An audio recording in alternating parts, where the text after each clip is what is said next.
আসসালামু আলাইকুম রাজীব ভাই, কেমন আছেন? ওয়ালাইকুম আসসালাম। আলহামদুলিল্লাহ, আল্লাহর অশেষ রহমতে ভালো আছি। আপনারা সবাই ভালো আছেন? জি আলহামদুলিল্লাহ ভালো আছি। বক্তব্য সম্বন্ধে কিছু বলুন। আচ্ছা, বক্তব্য সম্পর্কে কিছু বক্তব্য দিব এখন।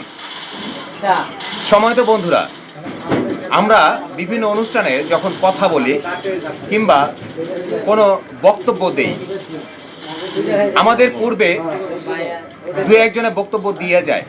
সেই বক্তব্যে আমাদের অনুষ্ঠানের পিছনে যে ব্যানার থাকে, সেই ব্যানারে বিভিন্ন রকম প্রধান অতিথি, বিশেষ অতিথি, আমন্ত্রিত অতিথি, বিভিন্ন রকম নাম থাকে, অনেকের নাম থাকে।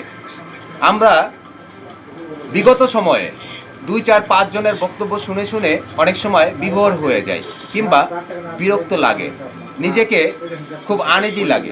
ঠিক সেই মুহূর্তে যদি আমি আবার পুনরাবৃত্তি করি যে আজকের অনুষ্ঠানের প্রধান অতিথি অমুক, বিশেষ অতিথি 4-5 জনের নাম বললাম, আমন্ত্রিত অতিথি 1 জনের 2 জনের নাম বললাম, সেক্ষেত্রে অনেকেই আমরা বিরক্ত হয়ে যাই।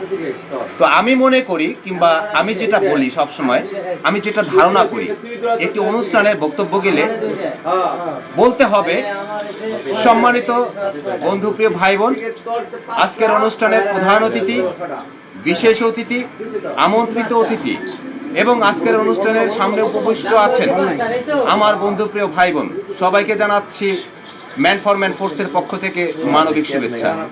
আশা করি সবাই ভালো আছেন। আলহামদুলিল্লাহ, আমিও ভালো আছি। তারপর বিস্তারিত আলোচনা করব। আমার মনে হয় এই ধরনের বক্তব্য যদি কিছু তুলে আসে, তাহলে আমরা যারা শ্রোতা তারা অবশ্যই একজন বক্তার কিছু কথা শোনার জন্য মনোনিবেশটা আকর্ষণীয় হবে। তো বন্ধুরা, যারা বক্তব্য আমরা দিব, আমরা সবসময় চেষ্টা করব একাধিকবার যেন প্রধান অতিথি, বিশেষ অতিথি, আমন্ত্রিত অতিথিদের নাম উল্লেখ না করি, মূল বক্তব্যটা তুলে ধরার চেষ্টা করব। সবাইকে জানাচ্ছি শুভরাত্রি।